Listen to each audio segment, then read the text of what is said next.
Hi Year 9, so this video is going to go through each of the questions on your classification assessment so that you can make corrections on your paper. So grab another colour pen and wherever you lost a mark you're going to annotate your paper to show yourself when you look back over this later how you should have got those marks.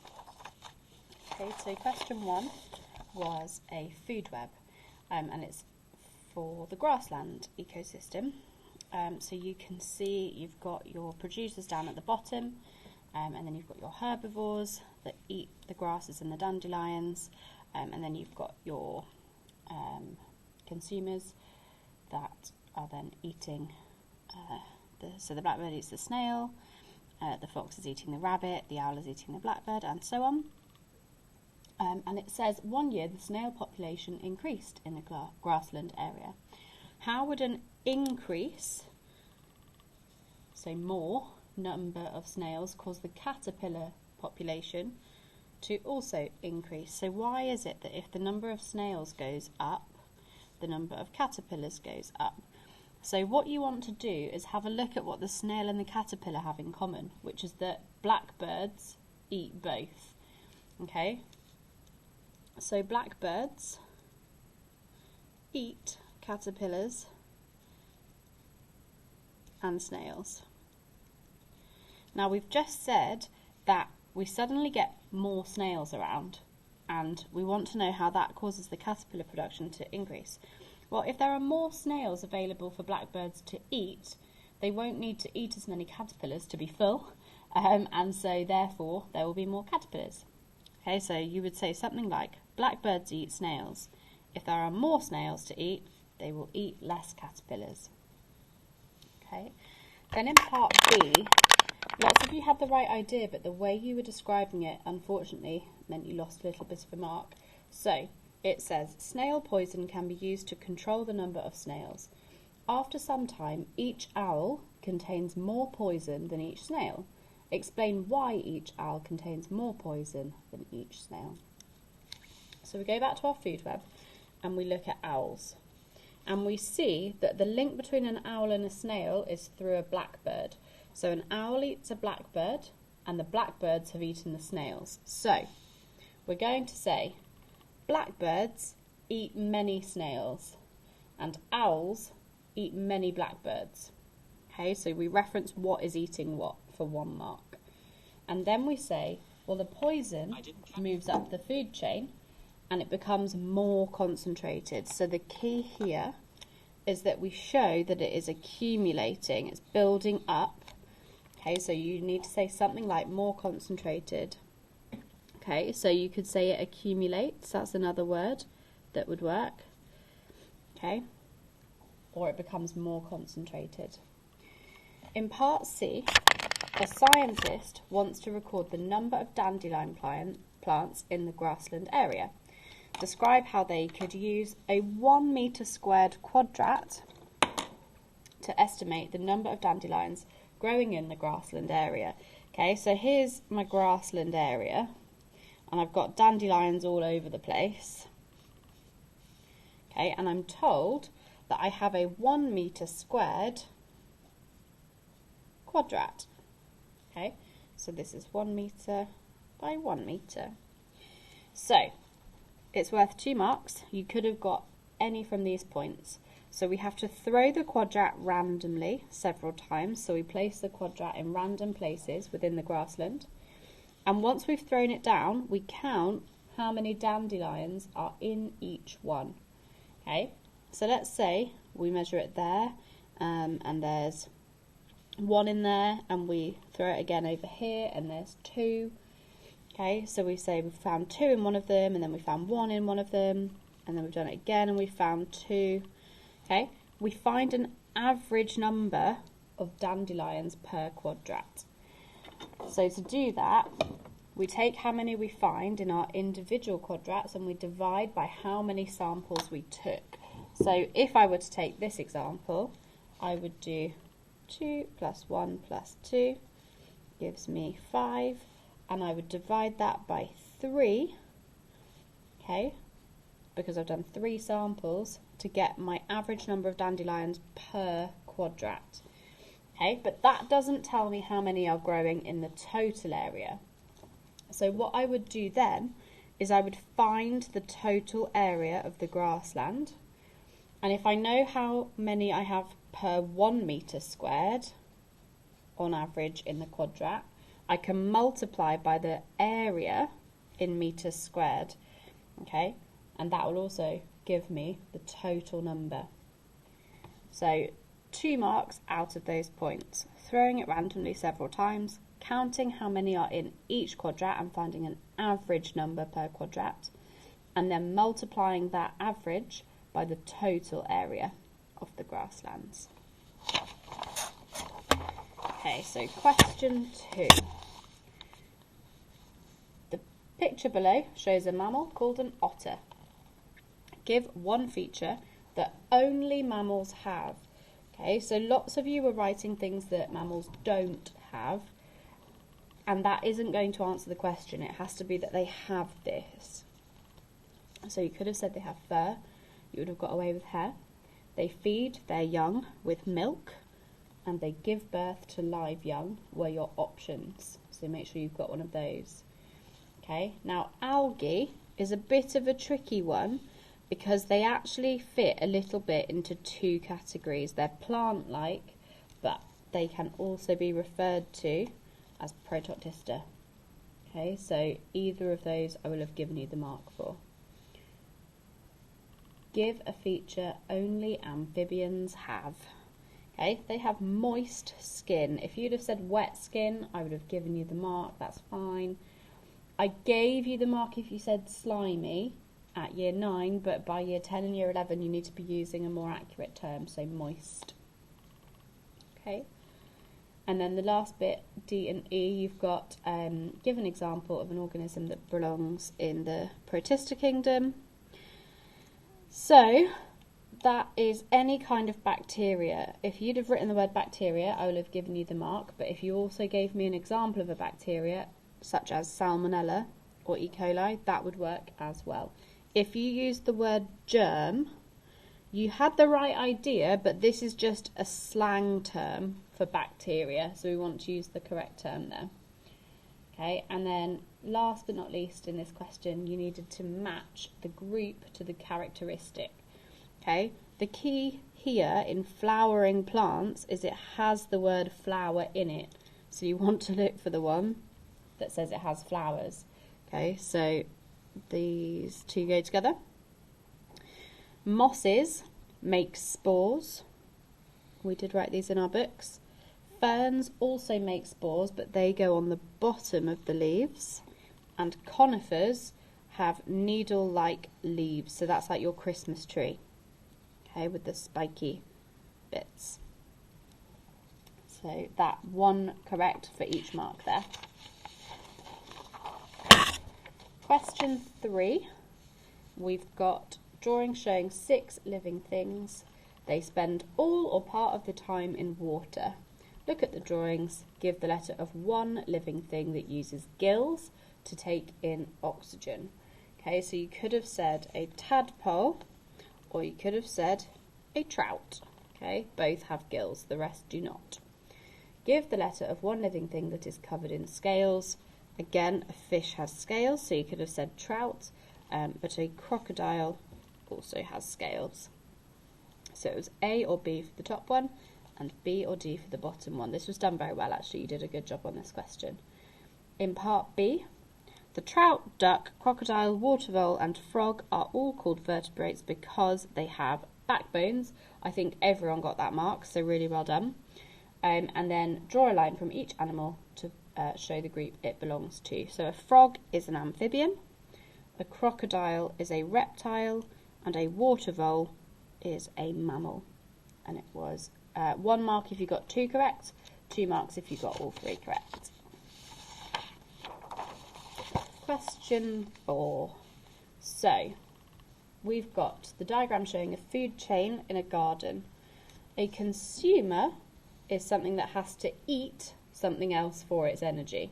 Okay, so it couldn't be lettuce because that doesn't eat anything, it produces its own energy. So you could have said the snail or the shrew would be fine. A carnivore is something that eats meat. Okay, the snail eats lettuce, which is a plant, so it's not a snail, so it should be a shrew. What is the name given to all the snails in the garden? Okay, so that's a population of snails. A community is many different species, many populations within an area. Okay, so it's population is the key term there for all of the snails. And then the last bit on this question was also done very well. Which pyramid of biomass is correct for the food chain shown? So remember, the shrew eats the snail eats the lettuce. Okay, we're going to need more snails than shrews because shrews need food to eat. Okay, so there has to be lots of them to provide food for this one. And again, there needs to be more biomass of lettuce so that the snails have enough food to eat. Okay, so we want lettuce to be the widest bar in the pyramid, and the shrew, there's going to be less shrews in total because they're at the top of the food chain, so the amount of biomass we have is less. Question 5 was about sampling. So let's have a look. We've got a student was asked to estimate how many clover plants there are in the school field. And the image below shows the equipment used. We've got a quadrat, a tape measure, and an identification key. They threw the quadrat over their shoulder. They counted the number of clover plants inside the quadrat. They repeated step 1 and 2 4 more times, and they estimated the number of clover plants in the whole field. What was the tape measure used for? Well, they needed to check the whole field. So if this is the school field with plants in it, they needed to know the size of the field. So they needed to measure the length and the width to get the area. Okay, so they needed to measure the length or the area of the field.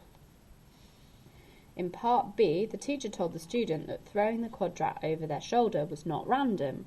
Suggest one change the student could make to ensure that they were placed randomly. So just like you did in class, you can generate a random number generator set of numbers, because remember we can split the field into X number of quadrats, label them up so that each is at their own number, and then whichever comes out of the random number generator, that's where we would test. Okay, so that gets you a mark there. How could the student improve the investigation so that a valid estimate can be made? So that means the estimate that they make is actually genuinely good at estimating what we really have. Okay, so it's a suitable method that will get a good answer there. Weighing the clover plants does not have anything to do with what the point of the question is, which is how many there are. Okay, we don't care how heavy they are, we just want to know how many there are. So that's not going to help. Okay, so we can get rid of this one. By comparing results with other students, we can actually get better averages. So if you remember when you were checking the number of sunflowers when you were doing your investigation, what we did is we each got an average number of sunflowers in the field, but we then wrote everyone's down and we found an average of all of yours, and that got a better valid estimate. Okay, so comparing with other students is a good thing to do. Counting the leaves doesn't tell us anything about how many we've got. Placing more quadrats means we have a better sample. So instead of just checking one of them, we've checked more. And we're more likely to get an accurate representation, a reliable representation of what is on the field in general, if we use more quadrats. So that is a good thing to do.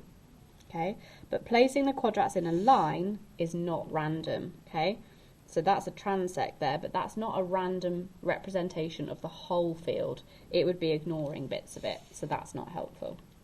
Okay, so these are the two that you should have chosen. Question 6, people found quite difficult, so let's go through this a bit more slowly.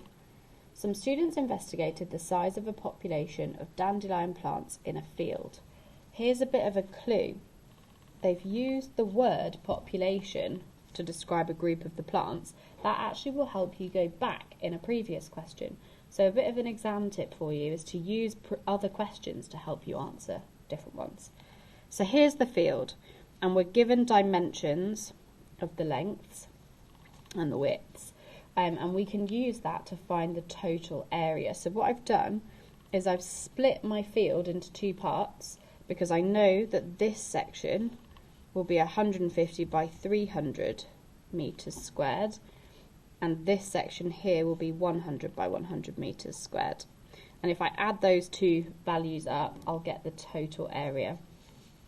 So it says, the students placed a 1 meter by 1 meter square quadrat at 10 random positions in the field, and then they counted the number of dandelions in each quadrat, and the table shows the results.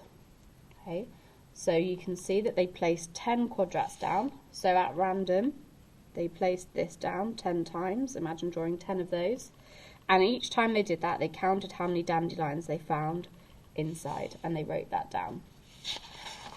Okay, and it says, why did the student place the quadrats at random positions?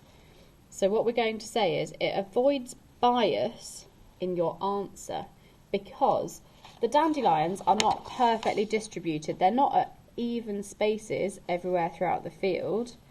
They're very random in where they've grown. Okay, so if we randomly sample, we'll get a better accurate answer for how many we typically have in total. Okay, so because they're unevenly distributed, we get a more accurate average number, and you would have got a mark if you said it avoids bias. So then it asks you to estimate the total number of dandelion plants in the field. This was something that you all really struggled with, because you seemed to think that you just divided by 10 and times by 100. But that was just the one example that we did in class for when we had 100 meters squared. So let's have a look. What we need to do first is take our results, and we say, okay, we've taken 10 quadrats, and in each quadrat, these are the numbers of dandelions that we have. So we add up the total number of dandelions that we measured. In this case, we're going to divide that number by 10, because we have 10 quadrats. Okay, so by dividing by 10, this tells us that on average we have 6 dandelions per quadrat. Okay, if I'd have taken 12 samples, I would have added them all up and I would have divided by 12. If I took 4 samples, I'd add them all up and I'd divide by 4. You always find your mean value first. Okay, so I've also put this on the next page. We have 6 dandelions per quadrat. We were told that the quadrat had an area of 1 meter squared. So if I go back, I'm just going to prove that to you. It's a 1 meter by 1 meter square. So 1 times 1 is 1 meter squared. And that's in 1 quadrat. Now, that means that if each quadrat had 6 dandelions on average, then there are 6 per meter squared. The total area of the field, I showed you how I worked that out. I separated it into 2 blocks and I calculated the total area of the field. So here's my sum for it for the 2 blocks. You add them together. Make sure that you've got that annotated on your diagram. So if every meter square has 6 dandelions and I've got 55,000 meter squares, then I have 55,000 lots of 6 dandelions. So I multiply them together, and that's how I get my final estimation for how many there must be in total. That gives me 330,000. Okay. Then it went on to a planning question. So it said quadrats 5, 7 and 8 were each placed less than 10 metres from the woodland. These quadrats contained low numbers of dandelion plants. The students made this hypothesis. Light intensity affects the number of dandelion plants that grow in an area. Plan an investigation to test this hypothesis. So I've redrawn out the diagram from the previous page just so that I don't have to keep flicking backwards and forwards. And remember, the woodland was down at the bottom and this was your field. Okay, so it makes sense that when the sun is shining, it will be brighter at the top where there's less trees to cover, and it's going to be darker at the bottom where there are trees. Okay, so high light intensity up here and low intensity at the bottom. Okay, so there were 6 marks available in this plan. The first thing is to think about how we collect our results. So I would suggest that we use a transect because we want to look at how the change from high to low causes a different number of dandelion plants to grow. And if we use a transect, we can see that we're going to very clearly have different types of light intensity in each one. Okay, so I've said use a transect running from the top of the field down to the woodland. So we put our line down the page. We then place our quadrats, so our square metal grid, at points along the transect. So every 1 metre we place the quadrat, just like we did when we looked at the transects in class. Okay, so place the quadrats at regular intervals along the transect.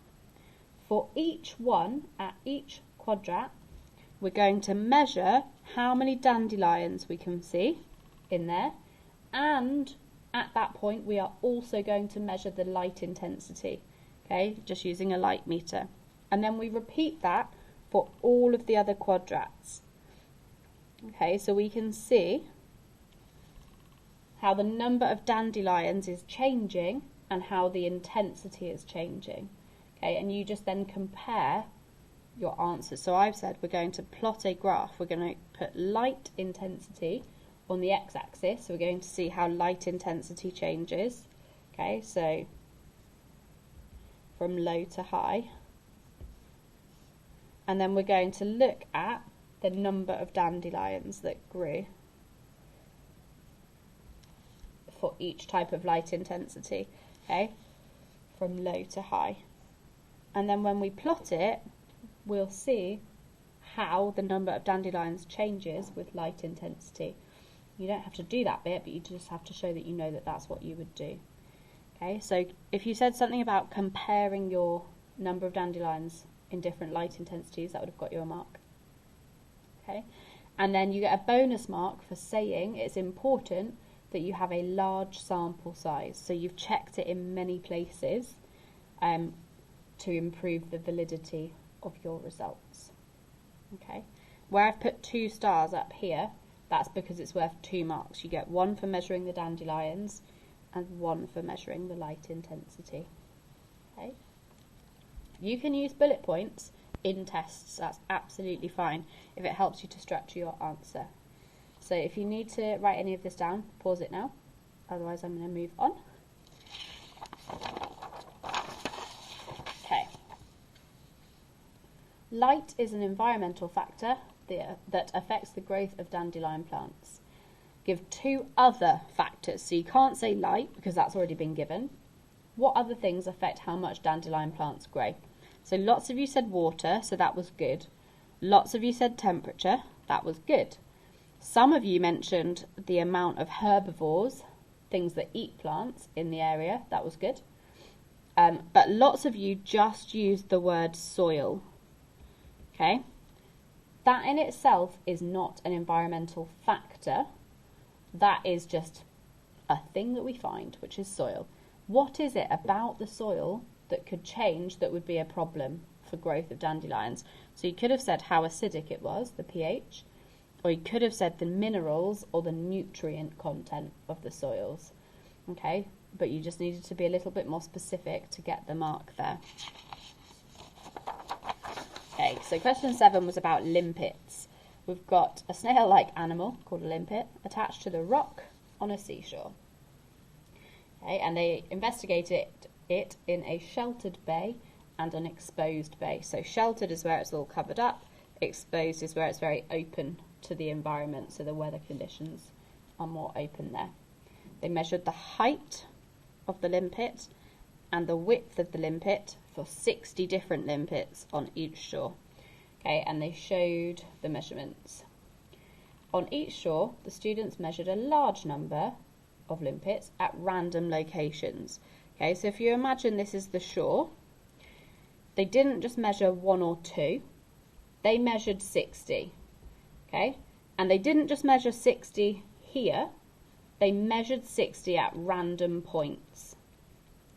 Why is it that they used a large number? Why did they not just measure 1 or 2 of them? Okay, well, 2 of them wouldn't necessarily show us the whole range of heights and widths that we could see. But if we measure a lot of them, it's very likely that we've probably measured all of the different height availabilities and width availabilities that we can see. And so using a large number makes your sample more representative and more valid. It makes it more likely to represent the spread of the heights and the widths that we genuinely have on the shore. Okay, and by using random locations, we're avoiding bias. So we're not choosing a place where we know we're likely to see a certain type of height or width. We're making sure that it's a completely bias-free test. Okay, so you want to use that phrase. Okay, they then took the height and the width and they calculated the ratio for each limpet, and it says the table shows the results. And it says complete the table above. So all you had to do was look at where the gaps were and measure the tally. We've got 5, 10, 15, 16, 17, 18, 19, 9, 4 and 1 for the exposed shore, and that got you a mark. Lots of you didn't read the instructions carefully enough and didn't do this bit. Okay, but once you've got your results, you then get given the graph, and it asks you to complete figure 2, and loads of you missed this. You weren't reading your instructions carefully enough. Okay, you said, oh, we've got data missing, but that's because you had to put it in for yourself. So for the range 0.36 to 0.4, if I go back, you can see that on the exposed shore we had 19 limpets in that range, and so we had to put the exposed shore data in, so we had 19 of them. And so we use a ruler, please, we use a pencil, we try and make our bar width the same as the bar width for the sheltered shore. You should have had 19, 9, 4 and 1, and then these were 0. We didn't have any limpets at this range. Okay, so the orange bits that I've highlighted are the bits that you should have added in there. Okay, then it says compare the patterns. So look at the pattern for the exposed shore and the sheltered shore and show me the similarities and differences. Okay, so if it asks for this, it wants the similarities and the differences. It's also important to look at how many marks it's out of. If it's out of 3 marks, I need 3 different similarities or differences. Okay, so a similarity is that there is a lot of overlap between the values. So if I try and get the whole graph in, you can see that we have very similar ranges. Okay, there's a slight difference. The exposed shore tends to be on this side and the sheltered shore tends to be on that side, but there's overlap where we get both. Okay, so 1 mark comes from saying there is a lot of overlap of values for both types of shore. But something we could have said is that the sheltered shore has a wider range of ratios. Okay, so if you look, the sheltered shore is the dark bit. It goes from here up to here is where we had limpets. Okay, but for the sheltered shore, it went from here only to here. Now, this range is smaller than this range. Okay, so this was the sheltered and this was the exposed range where we found limpets. So what I've said is that there is a wider range of ratios in the sheltered shore even compared to the exposed shore. And then the third thing I've talked about is the most common ratio for each one.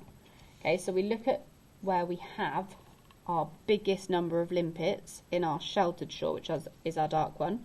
So the most common was found at this ratio for the sheltered shore, but for the exposed shore, our most common one with the most number of limpets was this one. Okay, so we can say that the most common ratio for the limpet is higher for the sheltered shore, because it's a bigger number for their most common one, compared to the exposed shore. So those are the 3 marks there. Pause if you need to.